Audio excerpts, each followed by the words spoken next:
Bonsoir et bienvenue dans ce tout premier numéro de votre émission Podium Jeunesse de cette année 2020.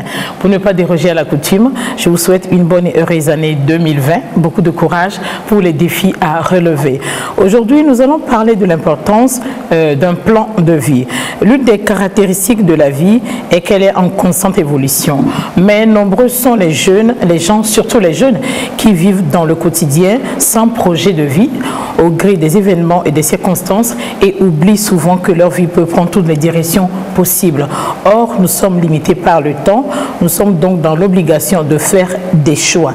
Et faire des choix fait appel à établir ou élaborer un plan de vie. Quand on parle de plan de vie, de quoi s'agit-il exactement? Quelle est son utilité? Comment faire son plan de vie pour construire le projet de ses rêves?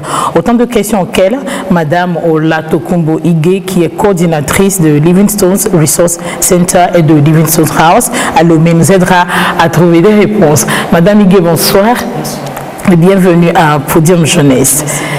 Bon, tout de suite, Casimir, de quoi s'agit-il quand on parle d'un plan de vie? Merci madame. D'entrée, un plan de vie, c'est en fait la boussole, c'est le phare. Vous savez, l'homme dans sa vie, dans son existence tout entière, est confronté à tout un grand nombre d'orientations possibles qu'il a. Chaque ficelle d'espace qu'il a devant lui, derrière lui, à ses côtés, constitue en fait des orientations pour sa vie. Mais comme l'homme a une durée de vie limitée sur Terre, avec des énergies qui sont aussi limitées, il sera appelé à faire des choix. Donc c'est l'ensemble de ces choix qui constitue en fait la priorité. Pour lui, selon ses rêves, selon ses aspirations, c'est ça qui constitue en réalité un plan de vie pour quelqu'un. Selon Casimir, comment tu? Alors, merci madame. Pour moi, un plan de vie, c'est une image de toute une vie d'une personne. C'est-à-dire une vie prise globalement. C'est une image. Pour moi, c'est comparable à une fenêtre ouverte sur des actions planifiées, orientées vers la réalisation d'une personne ou d'un groupe de personnes. Je parle de groupe de personnes dans le cadre d'une famille, par exemple. Un parent qui élabore un plan de vie de toute une famille. Là, c'est un ensemble d'actions planifiées vers la réalisation de ce groupe de personnes. Donc, c'est une boussole, telle qu'il a dit, qui nous oriente dans nos choix de vie.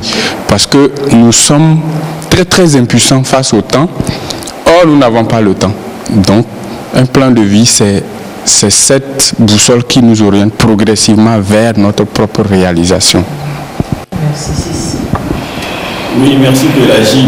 Le plan de vie ressemble un peu à ce que nous pouvons appeler une œuvre architecturale. Donc c'est un plan, c'est une architecture qui est bien codifiée, avec des principes, avec tous les matériaux dont on aura besoin pour construire quelque chose. Donc notre vie doit être construite par nous-mêmes. Et au-delà, quand nous parlons de plan de vie, c'est comment nous arrivons à construire notre vie en tenant compte de nos réalités, de nos forces, de nos faiblesses et également des opportunités auxquelles nous faisons face. Madame Igué, cette expression plan de vie est venue avec les enseignements sur le développement personnel, sur le coaching, et vous avez l'habitude d'en parler à des milliers de jeunes. Que pouvez-vous ajouter à tout ce qu'ils viennent de dire? Merci beaucoup. Je pense que les trois collègues ont déjà dit beaucoup de choses, mais ce que je voulais ajouter, c'est le fait que d'abord, pour réaliser un plan de vie, vous devrez vous connaître. Donc, c'est un plan pour quelqu'un qui a déjà posé la question « Qui suis-je » ? Qui suis-je ? Ce n'est pas notre nom, ce n'est pas le nom que quelqu'un vous a donné, ce n'est pas votre poste, ce n'est pas votre titre, mais c'est vraiment une question de qui je suis. Qui je suis quand il n'y a pas une autre personne. Première chose. Deuxième chose, c'est que maintenant je sais qui je suis. Question, pourquoi je suis là ? Personne n'est créé pour juste occuper un espace ou juste être là. La raison d'être pour notre existence sous cette terre, c'est très important d'essayer de toucher ça avant même de commencer à penser à un plan de vie. Parce qu'un plan de vie englobe tout. Ce n'est pas juste une question de carrière, une question de vie de famille, mais c'est aussi qu'est-ce que je dois faire pour faire évoluer ce monde dans lequel on est en train de vivre. Donc, c'est tout ça là qu'on met ensemble quand on parle d'un plan de vie. Merci beaucoup. C'est vrai qu'on parle de plan de vie. Certaines me disent, je l'ai élaboré dans ma pensée, je sais ce que j'ai envie de faire, je sais ce que je veux devenir, mais dans beaucoup de documents, il est dit d'élaborer et de rédiger un plan de vie personnel. Kazim, pourquoi est-il important de rédiger et quelle est l'utilité de ce plan de vie? Merci madame. En réalité, comme le dit-on souvent, les paroles s'envolent, l'écrit reste. Et puis le plan de vie, quand l'on le rédige, quand c'est écrit noir sur blanc, on ne sera appelé à le lire souvent. Vous savez, les situations de la vie peuvent faire changer les pensées, les orientations de quelqu'un à chaque instant de la vie.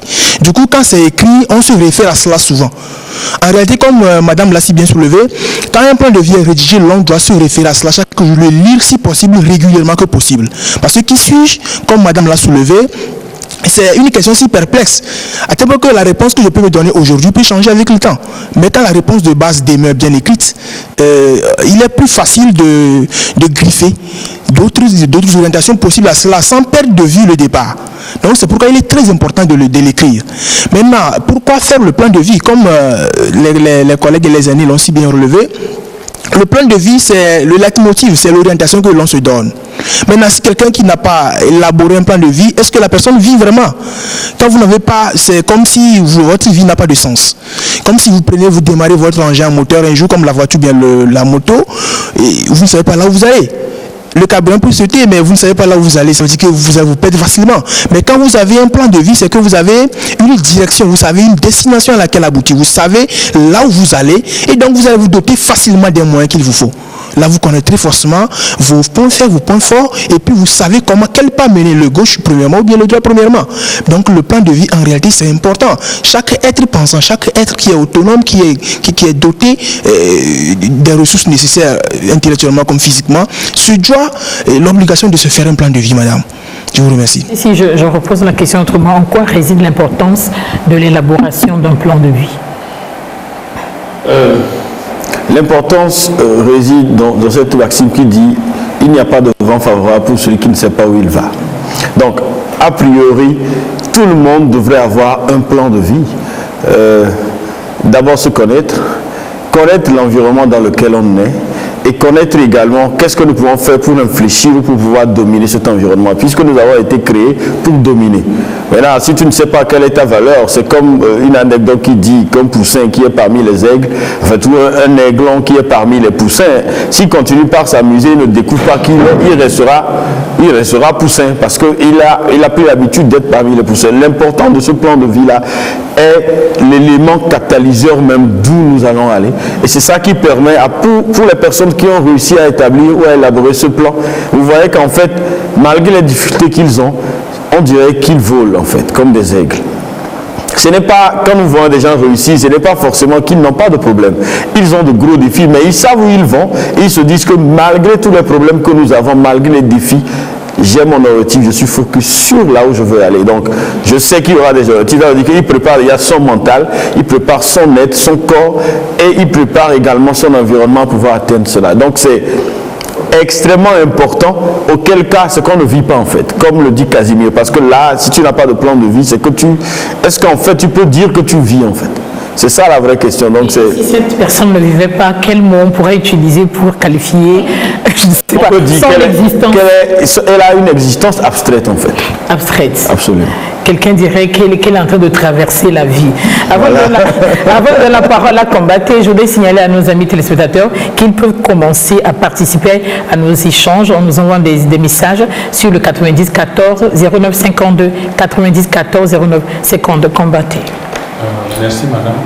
Pour moi, l'importance d'un plan de vie réside dans le fait que c'est pour nous, comme pour un État, un texte de référence dans les planifications du développement.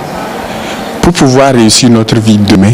Donc tu veux me dire que c'est ton PND comme ça. Voilà, c'est mon PND comme ça. Donc, il faut... Enfin, peu de gens arrivent à concevoir leur vie globalement. Ils vivent avec des quotidiens et des improvisations qui ne sont pas toujours favorables à notre réalisation. Donc, ils sont victimes des petites choses qui se passent par moment et qui freinent la réalisation à long terme. Or, quand on a un texte de référence, il y a certaines valeurs. Quand ces valeurs ne sont pas respectées dans un milieu, vous ne rentrez pas. Parce que ça ne concourt pas à votre réalisation. Il y a certaines pratiques. Quand vous observez ces pratiques dans un milieu, vous n'accédez pas parce que ça ne concourt pas à votre réalisation à la fin. Donc c'est ça. Donc le plan de vie nous permet d'avoir une vision à long terme, d'avoir une planification, en réalité j'allais dire, une planification à long terme et de ne pas se tromper facilement. Donc, quand des circonstances se présentent, on essaie de s'en sortir, mais on garde le cap pour notre réalisation finale. Tu as déjà ton plan de vie pour cette année 2020? Mais quand vous dites plan de vie pour cette année 2020, bon, tu as ton plan de vie, tu as quel niveau en cette année 2020? C'est ça. Voilà. Alors, en 2020, j'ai des projets qui doivent être réalisés avant la fin de l'année pour concourir à ma réalisation à la fin. Merci beaucoup. Madame Mickey. Bon, merci beaucoup. Je pense que je suis d'accord avec ce que tout le monde a dit. Tout ce que je peux dire aussi, c'est que c'est comme une guide. Comme le frère, quand on a un plan, ça ne dit pas qu'on ne va pas avoir de problème. Et le problème, la plupart du temps, on ne sait pas d'où ça va venir. Mais quand on a un plan de vie, même s'il y a un problème, n'importe quel problème, vous pouvez gérer le problème et revenir vers ce que vous avez planifié, et s'il y a un ajustement à faire, vous le ferez. Mais si vous n'avez pas un plan et les choses vous arrivent, c'est là où on va commencer à voir les sorcières partout, à gauche, à droite et tout. Les sorciers. Mais les sorcières, la plupart du temps, même, ils sont en nous, parce qu'on n'a pas planifié notre vie. L'autre chose, c'est que nous vivons dans un monde qui est comme un marché, beaucoup de bruit.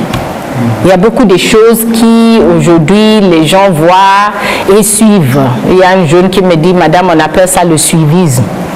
Donc, qu'est-ce qu'on doit faire si on a un plan de vie?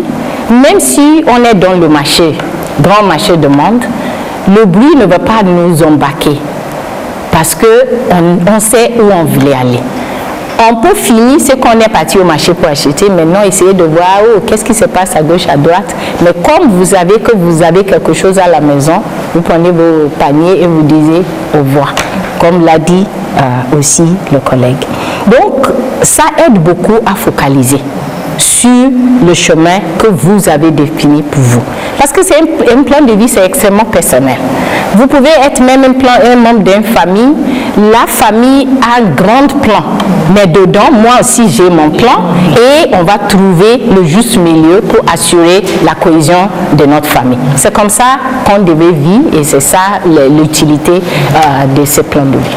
Merci beaucoup. Avant de vous lire, je vais vous inviter à suivre ce micro-trottoir et on revient en plateau juste après pour en parler. À tout de suite.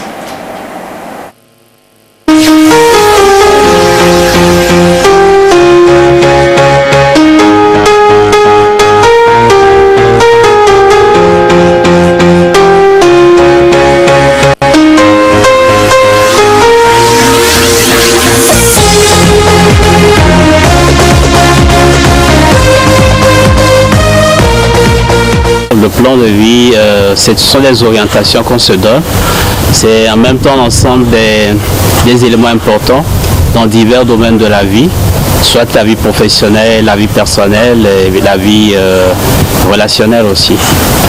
Quand on parle de plan de vie, moi je pense que c'est une façon de donner un sens à sa vie, d'orienter sa vie d'une forme assez rectiligne, de faire un programme de sa vie. Et c'est surtout, et le plus important pour moi, c'est une prise de conscience de tout ce qui est très très important dans sa vie qu'on a envie de réaliser. Voilà.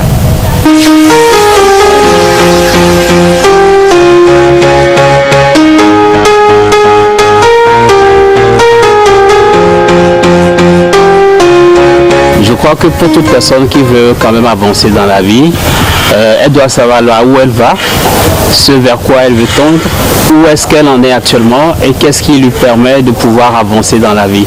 Donc c'est important d'avoir un plan de vie, c'est comme une planification qu'on se fait pour savoir là où on va, ce qu'on veut devenir dans 5 ans, dans 10 ans et les moyens qu'on se donne pour pouvoir atteindre ces objectifs-là. Je pense pense que c'est assez important. Sinon, si on ne sait pas là où on va, c'est difficile de savoir là où on va aboutir. Dieu même a un plan pour nous. On naît, on grandit, pour ceux qui ont la chance, et on meurt un jour. Donc si toi, après ta naissance, le minimum que tu puisses faire, c'est d'établir ce que tu as envie de faire.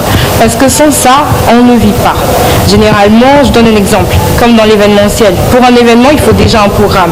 Un programme qu'on respecte pour que l'événement se passe dans les meilleures conditions. Si on réfère ça à la vie en général, c'est à peu près ça. Moi, je ne situe pas ça dans un secteur spécifique. La vie en général, il faut la programmer parce que sans ça, on ne vit pas. C'est comme se réveiller, dormir, ça n'a pas de sens. Donc forcément, il faut établir un programme pour ce que l'on veut faire dans sa vie. Voilà.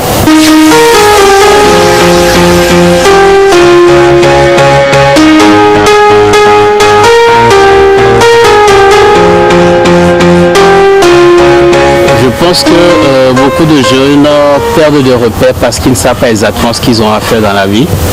Parfois, ils ne se posent pas la question de savoir qu'est-ce que l'avenir me réserve d'ici 5 ans, où est-ce que je vais me positionner par rapport à mon emploi, par rapport à ma vie familiale, ma vie de foyer.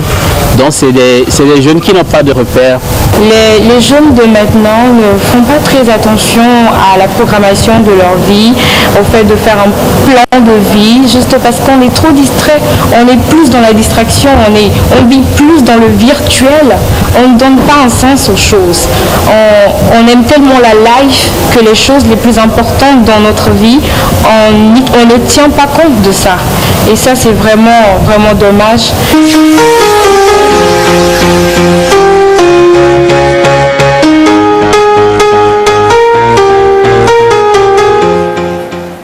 Merci de rester avec nous dans ce tout premier numéro de votre émission Podium Jeunesse de cette année 2020. Nous venons de suivre ce micro-trottoir. Qu'est-ce que tu en dis, Charlotte? Je suis pas... Bonsoir, donc là j'ai bonsoir à tout le monde. Longtemps je vais dire que je suis parfaitement d'accord avec tout ce qui a été dit par les intervenants dans le reportage qu'on vient de suivre. Un plan de vie pour moi, simplement je dirais que c'est planifier son futur idéal. Et ce futur idéal, c'est qu'est-ce qu'on veut faire de sa vie ou qu'est-ce qu'on veut devenir d'ici à court ou à long terme. En termes économiques, est-ce qu'aujourd'hui, à ce stade où je suis, j'ai le pouvoir d'achat dont j'ai toujours rêvé, peut-être d'avoir quand j'aurai peut-être 30 ans? Est-ce que j'ai la vie de famille dont j'ai toujours rêvé avoir? Est-ce que je suis mariée? Est-ce que j'ai des enfants? Et avec quel profil de personne? En termes de travail, j'ai un travail peut-être, Dieu merci, mais est-ce que je veux en rester là? Ou est-ce que je veux prévoir, ou je veux planifier ou envisager une carrière professionnelle?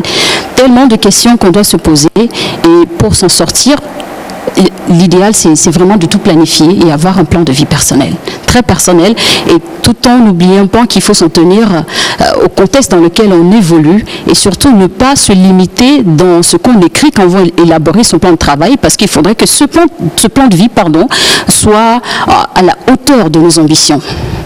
Merci Casimir, ça c'est l'avis de Charlotte. Merci madame.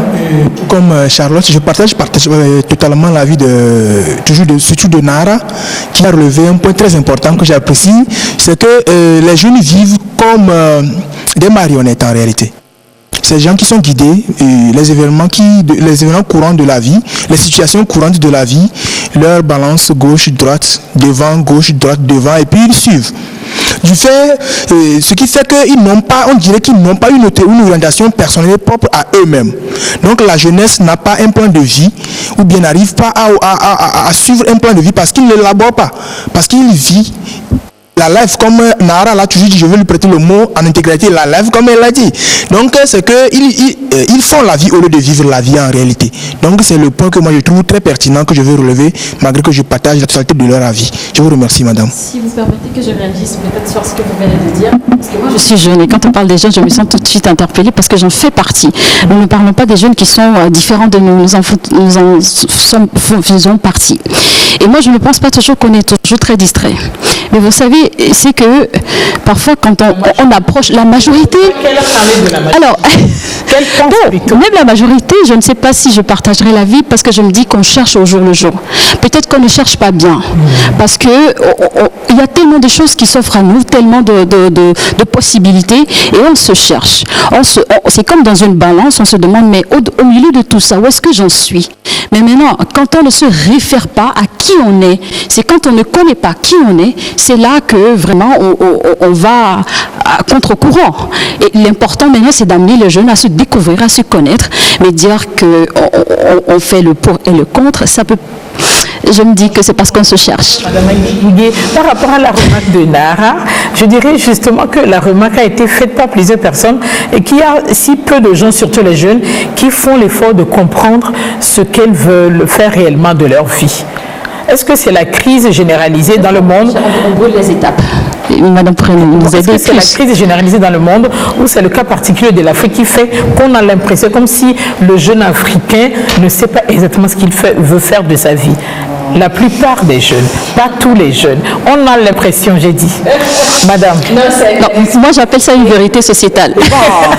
Allez, vous laissez juste pour que peut-être avec l'avantage un peu d'âge, même si ça ne se voit pas peut-être. L'expérience c'est dans le corps. Ça se voit, madame, ne vous en faites pas. Donc, vous savez, moi je pense qu'on doit regarder ça dans deux niveaux. Nous avons un monde qui évolue, qui nous dépasse de jour en jour.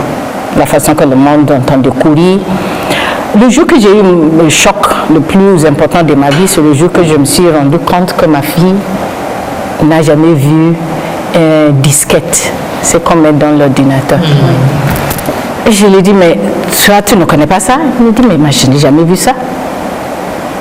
Pour moi, elle a presque 28 ans. Elle a 28 ans même. Et je dis, mais c'était quand? Il y avait juste quelques années, on traîne partout cette histoire avec les disquettes. Aujourd'hui, maintenant, même si vous avez un ordinateur, laptop, qui a un espace pour mettre quelque chose, ce n'est plus à la mode. Donc, le monde change. La vitesse est très rapide, mais je pense que nous, les parents aussi, nous avons quelque chose à faire dedans. Quand vous parlez d'orientation, à quel âge vous commencez à faire l'orientation de vos enfants? Ce n'est pas à l'université qu'on va commencer à donner à un enfant un type d'orientation. C'est trop tard. Parce que l'éducation qu'on doit se focaliser, c'est l'éducation qui prend tout. Ce n'est pas l'éducation qui vous amène à avoir un certificat à l'université ou quelque chose. C'est l'éducation de connaître la vie, le monde, les options. On donne les options. Après, on encourage les gens à choisir les options selon leurs forces, selon eux-mêmes ce qu'ils veulent devenir. Et vous voyez, quand vous commencez, comme nous on avait commencé, à l'âge de 5 ans, tu es une fille, tu as la chance de voir une hôtesse, vous disiez, je voulais être une hôtesse. Pourquoi? Parce qu'elle est bien habillée. Après, vous voulez devenir médecin, mais le jour que le médecin prescrit un piqûre, vous ne voulez plus être médecin. Et après, maintenant, c'est la question de sur quoi elle s'intéresse. Aujourd'hui, beaucoup de parents ont abandonné leurs enfants parce qu'ils ont entendu de chercher quelque chose à donner aux enfants. Mais si vous ne traînez pas vos enfants dans votre propre réalité, je quitte la maison à 5 heures du matin pour aller au boulot, pour arriver à 21 heures quand l'enfant est déjà dormi, à quel moment vous voulez discuter de ses rêves, réalité? Le samedi matin, funérailles. L'après-midi, mariage. Le soir. Finalement, les parents même aident les enfants à se perdre. Mais si vous êtes en constante discussion avec vos enfants, avec vos nièces, vos jeunes, vous pouvez même l'aider à se comprendre que vous me voyez dans un 4x4 aujourd'hui, je n'étais pas née dedans. Donc, l'enfant peut vous poser des questions. Cette idée qu'on ne pose pas des questions, tu parles trop. Pourquoi tu parles? Laissez les enfants vous poser les questions. Si vous êtes sûr que vous n'avez pas rien à cacher, vous devrez répondre à vos enfants. Il y a beaucoup d'enfants aujourd'hui, vous leur posez la question, papa fait quoi? Il va au boulot. Il fait quoi là-bas? Moi, je ne sais pas, mais il va au travail. Et il ne peut pas poser question à papa. Parce que soit papa n'est pas arrivé à l'heure, ou quand il arrive, il est tellement fatigué, ne me dérange pas. je vais manger, il va aller se coucher. Il y a beaucoup de familles qui sont comme ça. Vous dites que la relation parent-enfant joue beaucoup. On joue beaucoup dans ça et le système d'éducation doit prendre ça en compte. Parce que l'éducation, ce n'est pas mathématiques, physique, géographie, tout ça. L'éducation, c'est holistique. Et on doit mettre nos enfants, y compris sur les questions d'orientation à bas âge. C'est à l'âge de 5 ans qu'on commence. Ce n'est pas quand on est à l'université. Comme ça, si maintenant je commence avec quelqu'un à l'âge de 5 ans, et je vois qu'il entend de se perdre, il faut faire encore une analyse. Il ne faut pas dire la jeunesse, parce que nous aussi on a passé par la jeunesse. On avait eu les options de suivre le bruit de marché ou de suivre quelque chose qui est basé sur les valeurs qu'on nous a inculquées et la façon qu'on a appris ça. Et ce n'est pas juste quelque chose scientifique aussi, c'est aussi spirituel. Et c'est tous les côtés. C'est à cause de ça que moi j'ai dit, un plan de vie va englober tout, doit le faire. Mais je crois que la remarque que nous avions faite tantôt, nous ne sommes pas en train d'indexer un groupe particulier de jeunes, mais la remarque est faite qu'il y a beaucoup de jeunes dont la vie dérive, dont la vie chavire. Qu'est-ce qu'on peut faire? Est-ce qu'il faut intégrer ce concept de plan de vie dans l'éducation, dans les curricula? Est-ce qu'il faut élaborer des curricula par rapport à cela? Ou est-ce qu'il faut cibler les parents pour les rééduquer en vue de les informer ou de leur réapprendre à mettre du temps? Pas pour les enfants, c'est important, Casimir. Toi qui es éducateur spécialisé. Voilà, merci madame. Je réinsiste dessus que en réalité, la remarque est faite et généralisée que c'est la jeunesse, la couche jeunesse, les moins de 35 ans, ils vivent de manière que l'on peut facilement remarquer qu'ils n'ont pas un plan de vie. C'est la remarque qui est faite. Mais madame est allée dans les causes. Je pense que c'est très pertinent ce que maman a dit. À la source. Et elle n'a touché que 2 points. Les événements courants même de la vie font des enfants des inadaptés tout à l'heure. Ça fait des enfants, ça crée des comportements déviants chez les enfants. Justement, un enfant qui a des comportements déviants, forcément, on a l'impression qu'il n'a pas un plan de vie. C'est la remarque est faite, mais la cause, on va la toucher après. La famille, c'est la cellule de base. Forcément, si les parents ne jouent pas leur rôle qui leur a été naturellement attribué, forcément, l'enfant sera victime. Mais la remarque ne va pas disparaître. Les faits sont têtus, dit-on. On verra que c'est le jeune qui n'a apparemment pas un plan de vie. Mais la cause, on va jouer dessus. Quand vous avez posé la question, je pense que madame a indexé également le système éducatif. Je pense que les personnes les mieux placées le disent chaque jour, que le système éducatif actuel que nous avons dans nos pays, surtout francophones, ne permet vraiment pas l'éclosion du génie africain, ne permet pas l'éclosion des jeunes Togolais, des jeunes Ghanais, des jeunes Béninois. Parce que justement, les valeurs intrinsèques à l'enfant lui-même ne sont pas mises au-dessus. Vous allez voir que l'enfant, comme on l'a dit, il poursuit les attestations, les diplômes, les hauts niveaux, mais au fait fond, qu'est-ce que l'enfant devient lui-même? Qu'est-ce que l'enfant a envie de devenir? Que veut devenir l'enfant à lui-même? Ces réalités ne sont pas prises en compte, ces aspirations ne sont pas tenues à la page. Les parents, dont on m'a parlé également, les parents ne sont pas auprès des enfants pour leur demander que voulez-vous? L'enfant va aller copier ce qu'il a envie de copier. Est-ce que c'est vraiment ce qu'il le faut? Est-ce que c'est vraiment ce qu'il faut à sa carrure?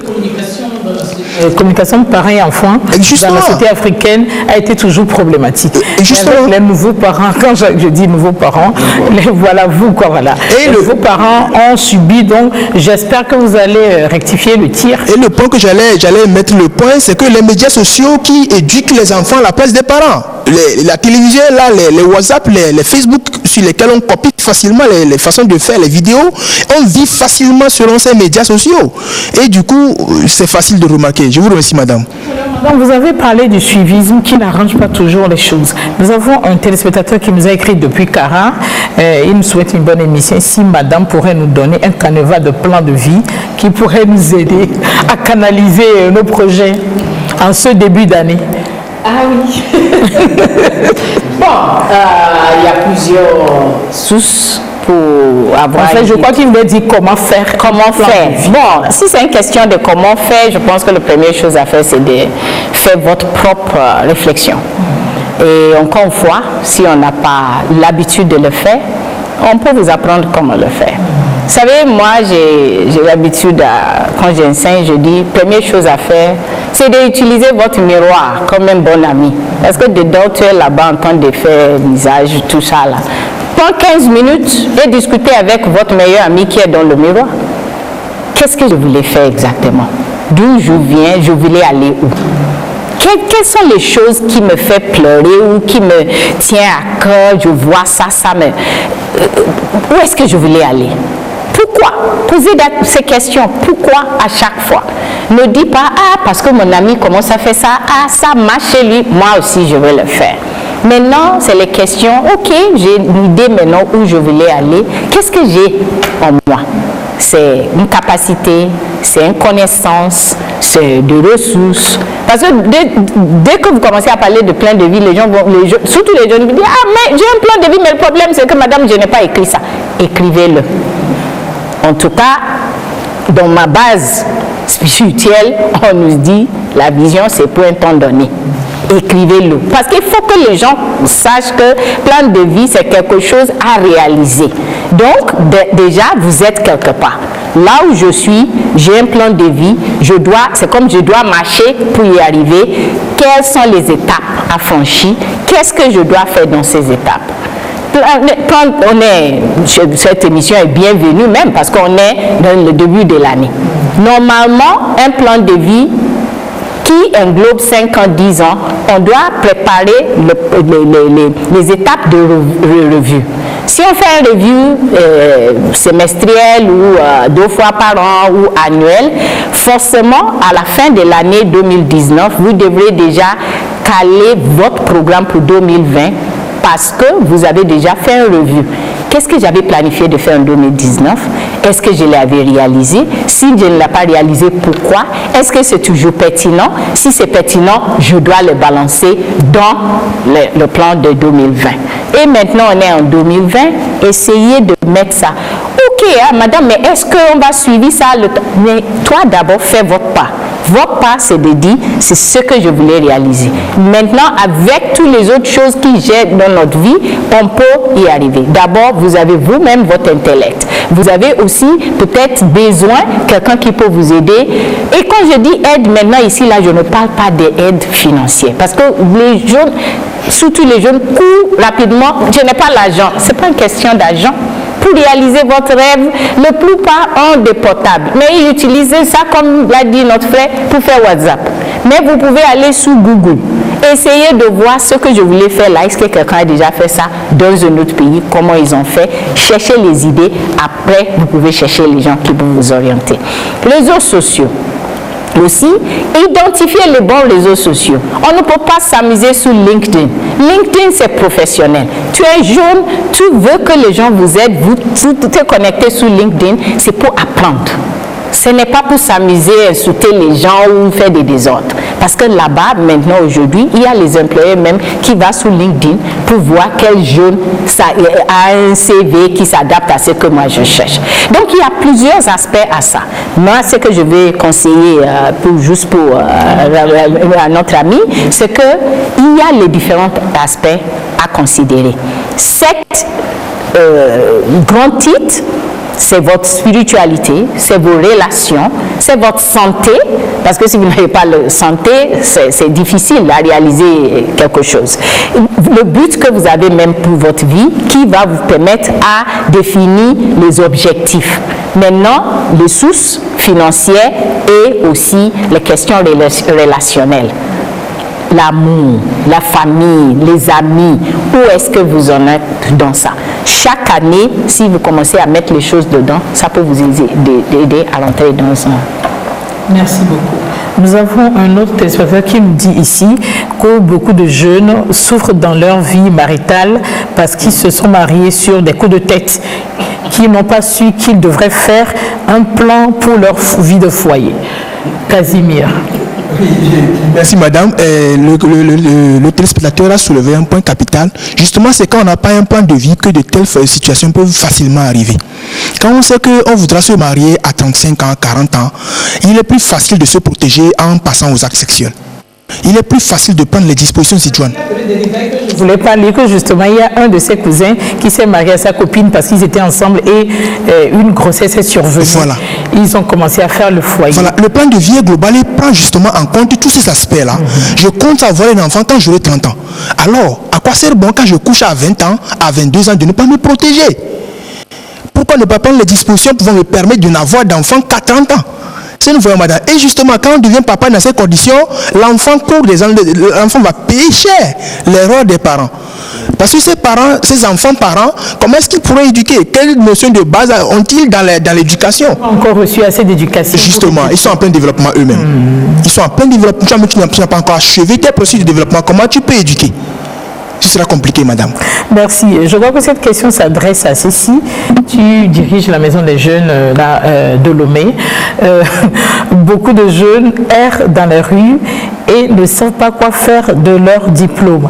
Est-ce que vous pensez qu'avec cette crise généralisée, on peut parler de plan de vie? Nos aïeux avaient-ils élaboré des plans de vie? Les mots te manquent. C'est intéressant parce qu'en fait, je suis contre l'abdicratie. Les gens qui n'ont pas encore commencé, ils abandonnent. Je voudrais qu'on change notre mentalité. C'est ce que nous faisons à la Maison des Jeunes. La Maison des Jeunes, je ne fais pas la pub de la Maison des Jeunes, mais la Maison des Jeunes veut être un pôle d'attraction pour les jeunes sur le plan social, environnemental, culturel, économique. Et veut être un pont de confrérie entre les jeunes, qu'ils s'acceptent malgré leurs différences.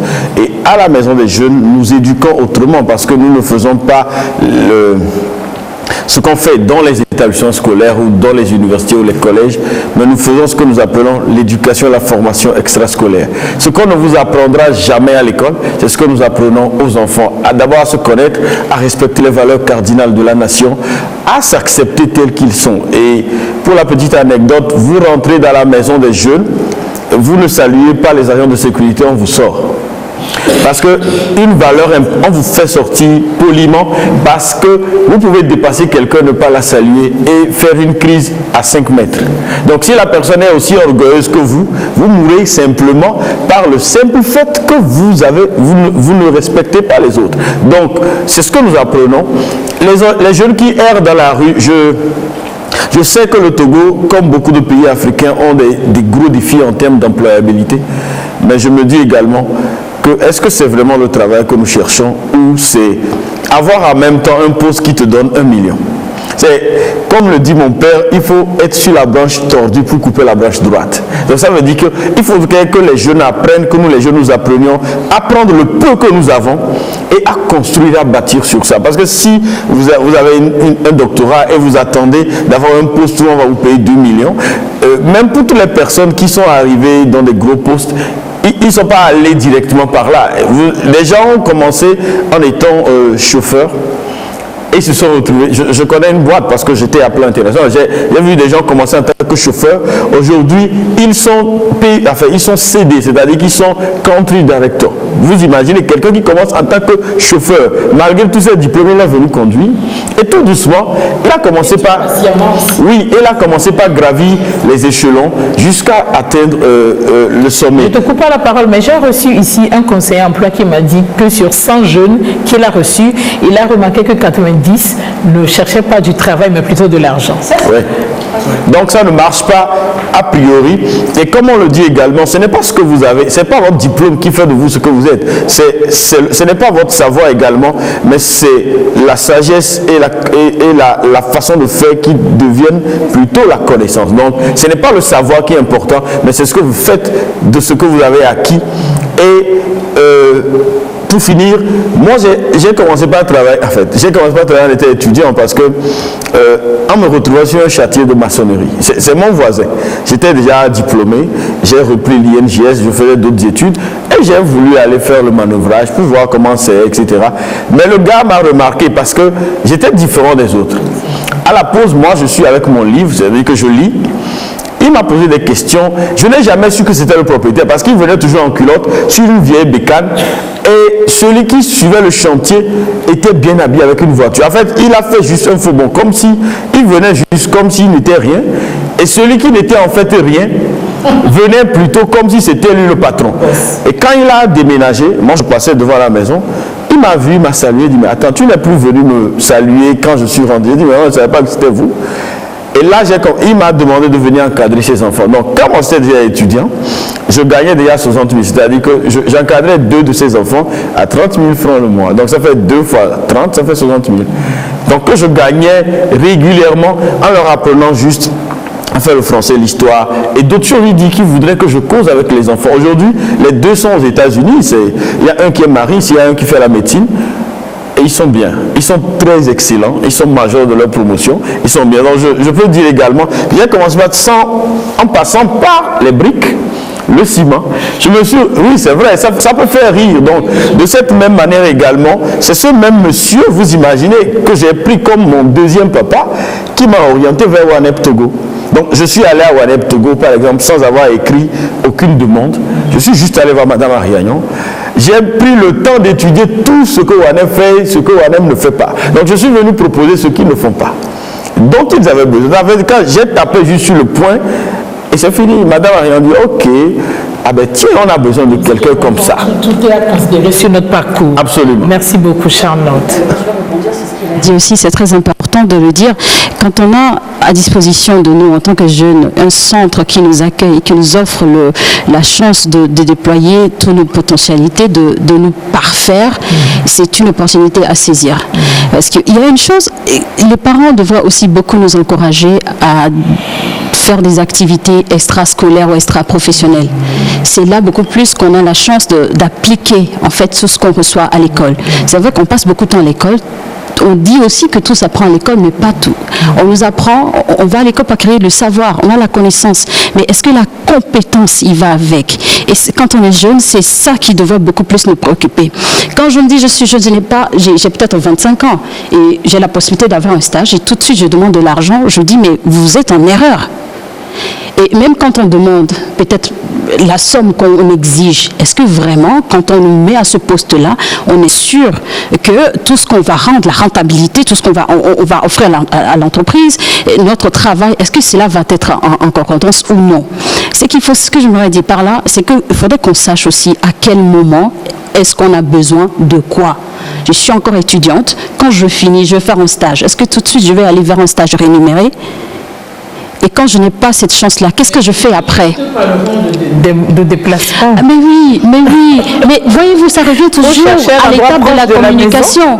Quand ce n'est pas possible, mais j'ai besoin quand même d'expérience. Parce que vous savez, ça, c'est ce qui va définir après, quand on sera, comme on le dit souvent, à diplôme égal, c'est la compétence qui définit. Voyez-vous? Et l'autre aussi a le même diplôme, mais quand il est plus dynamique au travail, tout de suite, on optera pour ça, parce que l'employeur, il a besoin de ça. Mais quand, à 25 ans, aujourd'hui, on a des gens qui ont la maîtrise, même à 25 ans. Bon, aujourd'hui, on parle du master à 25 ans. Bravo, c'est pas tout le monde qui peut le faire, mais quand vous avez la chance de le faire, d'accord, vous avez eu 20 sur 20 en classe plusieurs fois, mais quand on va vous mettre devant votre machine tout seul dans un bureau, est-ce que vous êtes vraiment capable, votre cahier de charge, de tout faire, comme cela a été dit? Alors, quand moi je n'ai pas les moyens, peut-être, comme vous venez de le dire, il faut toujours maintenant revenir encore au cercle familial, que les parents interviennent à un moment donné. D'accord, ce sont tes premiers pas sur le marché professionnel. Il y a que de plus en plus, on a l'impression comme si les parents sont des missionnaires. C'est une crise. Je ne suis pas encore parent, mais je veux dire malheureusement. On a l'impression, j'ai dit, madame, une autre question à votre endroit. Madame, à quel âge on peut commencer à élaborer son plan de vie? Je suis que c'est une adolescence. À quel âge on peut commencer? Bon, on peut élaborer ça. Moi, je pense qu'on peut commencer dès qu'on a une idée, on a une connaissance on est conscient de sa vie. Parce que si vous avez un enfant à laquelle vous commencez à parler déjà à 5 ans, vous blaguez avec l'enfant, quand il dit je voulais être médecin, vous dites ça, tout ça. Là. Vous apprenez aux enfants aussi. C'est une question aussi de planification. Je peux vous donner 2 petites choses liées à ma propre vie. Je pense que j'étais vers 13 ans, mon papa était un juge itinérant chez nous au Nigeria, donc il était dans une ville où il y avait une école, un grand collège qui était comme une université où on fait du recyclage de grands enseignants. Mes 2 grands-pères, côté maman, son côté aussi, étaient étudiants dans cette école. Mon père juge, il sait que moi je voulais être un avocat. Et il me dit, ma fille, tu es là, c'est bien, je vous ai inscrit dans cette école où on fait des recyclages des enseignants. J'ai commencé à pleurer. Enseignant, qu'est-ce que moi je vais faire avec ça? Moi je veux être un avocat. Il n'a rien dit. Il donnait sa voiture, on m'amène là-bas chaque jour. Quand il était là-bas, je suis tout. Et vous savez, les enseignants d'avant, eux, c'est pas comme d'aujourd'hui. Eux, ils décident, je vais enseigner ce sujet pour avoir ces objectifs. C'est ça les résultats escomptés. C'est ça les choses. C'est toute cette information que j'ai eue il y a plus, maintenant, 45 ans, je ne sais pas combien. Maintenant, c'est ça que j'utilise aujourd'hui. Vous ne pouvez pas me demander de faire quelque chose, je vais vous faire un autre. Contexte, programme, objectif, réalisation, méthodologie, tout. Parce qu'il faut que j'ai ça devant moi avant que je me lance dans un projet. Aujourd'hui, quand je travaille avec des collègues, madame là écrit tout le temps. Mais je dois écrire. Parce que si je n'écris pas, si je ne fais pas de réflexion, je ne peux pas juste me lancer dans une activité comme ça. Donc c'est cette rigueur qui est absent aussi beaucoup aujourd'hui. Vous savez, on va à l'école aujourd'hui, on va nous donner un certificat, dès qu'on finit ça, diplôme, donc machin, tout est fast food. Hamburger, on fait ça rapidement, manger, vite, machin. C'est à cause de ça que les gens même ne vivent pas bien, plus bien. Donc, c'est tous ces problèmes-là qu'on devrait remettre sous la table. Et que dès que votre enfant commence à comprendre, vous l'enseignez comment faire un plan de vie dépendant de son âge. Et petit à petit, aujourd'hui, vous l'apprendre que si je vous donne 500 pour aller à l'école, si vous êtes intelligent, vous pouvez même économiser. L'enfant va apprendre à économiser.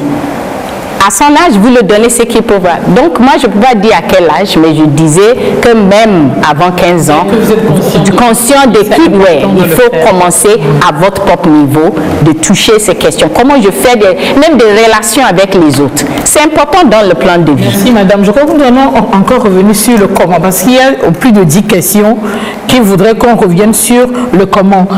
Celui-ci dit si madame peut nous aider à nous poser les bonnes et vraies questions qui vont nous aider à bien réussir notre plan de vie. Bon, ça dit que c'est important. Oui, c'est important et les bonnes et vraies questions. Première, c'est qui suis-je? Deuxième, c'est ok, maintenant je sais qui je suis, mais je voulais aller où? C'est ça. Je voulais aller où? Qu'est-ce que je veux faire de moi? Maintenant, je veux faire ça de moi. Qu'est-ce que j'ai en moi qui peut m'aider à arriver à ça? Faire encore une évaluation de ça après. Combien de temps je me donne pour faire ça? Dès que vous avez ça aussi, au moins vous commencez à réfléchir sur ça. C'est aussi les questions de, bon, est-ce que quelqu'un a déjà fait ce chose-là avant? Je peux essayer de faire des recherches pour voir qui a fait et comment je peux atteindre cette personne. Mais les gens qui ne lisent pas, qui disent qu'ils ont trouvé quelqu'un qui a fait quelque chose aux États-Unis, ils voulaient voyager pour aller le voir, mais ils ne parlent pas anglais. Ils vont réconcilier ça comment? Donc, quand vous faites l'analyse de ce que j'ai, il faut être prête à aussi faire des sacrifices et prendre des responsabilités. Il ne faut pas, parce que pour moi, c'est comme vous êtes passager dans une voiture. À un moment donné, vous avez acheté votre voiture, il faut être prête à conduire. Et c'est comme ça. Mais la plupart du temps, c'est la transition-là qu'on ne voulait pas faire parce qu'on a peur, on ne sait pas qu'est-ce qu'on va trouver. Et il y a quelque chose qu'on appelle le zone de confort aussi qui nous met à rester et dire, ah, je vais attendre.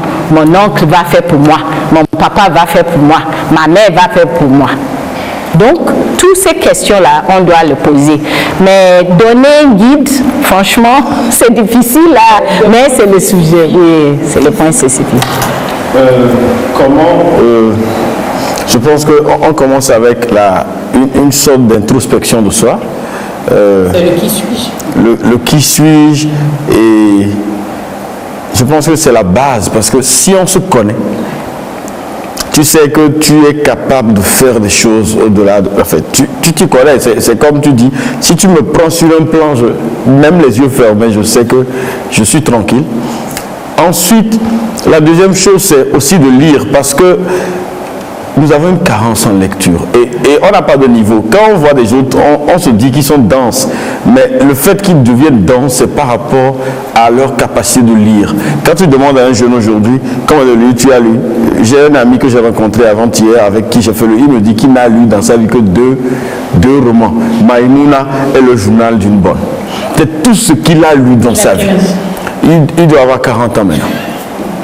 Donc on a fait le lycée, c'était les aînés au lycée. On va rapidement toucher, puisque le temps court après les points ensuite, c'est de pouvoir noter tout systématiquement et d'évaluer comme un petit projet. Et noter tout systématiquement et au fur et à mesure que les choses avancent, être dur avec soi-même. Parce qu'en fait, discipliné.